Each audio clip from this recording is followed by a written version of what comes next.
Una giornata importante, indimenticabile per gli alpini di Vittorio Veneto, questa nuova sede. Certo, oggi, come dicevo prima, noi a Vittorio Veneto quest'anno ne abbiamo inaugurato tante. Oggi la sede di Vittorio è il gruppo città, che hanno dimostrato di saper fare anche loro quello che hanno fatto tutti i gruppi della sezione, cioè i gruppi della sezione sono 19, quasi tutti hanno la sede.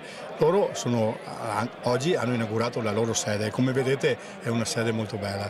Quest'anno ne abbiamo inaugurato una a Montaner, che era grandissima, abbiamo inaugurato la casa degli alpini a Paganica, una casa dove abbiamo lavorato per 4.000 ore e abbiamo ipoteticamente con un capitale di 400.000 euro, sicuramente gli amici di Paganica, gli amici dell'Abruzzo continuamente ci ringraziano e mi mandano email e mi comunicano continuamente la loro gioia di quello che abbiamo dato. Oggi qui avete visto quanta gente c'è tanta gente, sono tutti quanti rimasti sorpresi, sono molto rimasti entusiasti di quello che hanno fatto questi qui, che poi sono i soliti alpini che lavorano, sono quei 4 vecchi che dicevo che sono sempre pronti quando noi li chiamiamo, dicono sempre signor sì, siamo pronti a lavorare e dopo tanti anni di lavoro sono riusciti a fare questa realizzazione. Come diceva anche il nostro rappresentante nazionale, la casa per gli alpini è una cosa importante, come la casa di ogni famiglia. Avere la casa vuol dire trovarsi,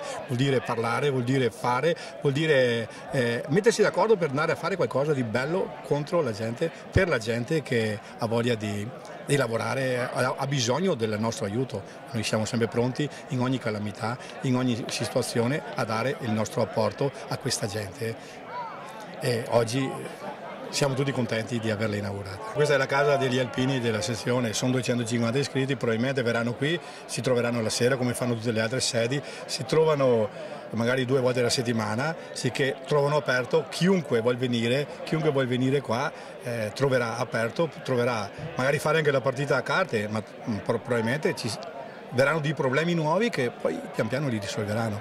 Quando loro apriranno qua, la gente viene, pian piano si farà su gente e in questa maniera noi facciamo capire agli alpini, alla gente e agli alpini che è il momento di dare continuamente. Cosa vuol dire oggi essere alpino? È difficile perché una volta essere alpini era facile perché tutti erano alpini. Oggi, come dicevo prima,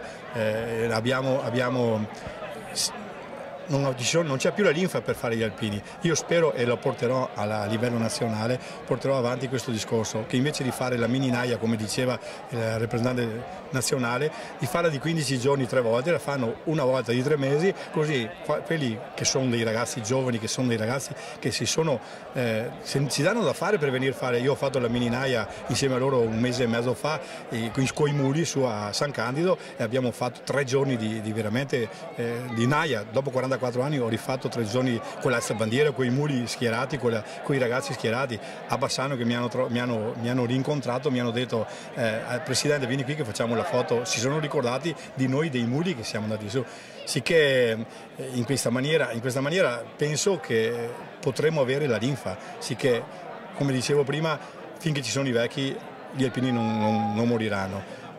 Cerchiamo di tirarne dentro ancora. Se viene questa mini naia che porteranno ancora l'infa, ci saranno i giovani che verranno e che lavoreranno e che ci daranno una mano per aiutare i vivi, per ricordare i morti, come dicevamo sempre. Noi abbiamo questo motto, sì che è bello perché i ragazzi hanno risposto, i giovani rispondono. Peccato che abbiano tolto la naia, perché se la naia rimaneva sarebbe stato molto ma molto più interessante.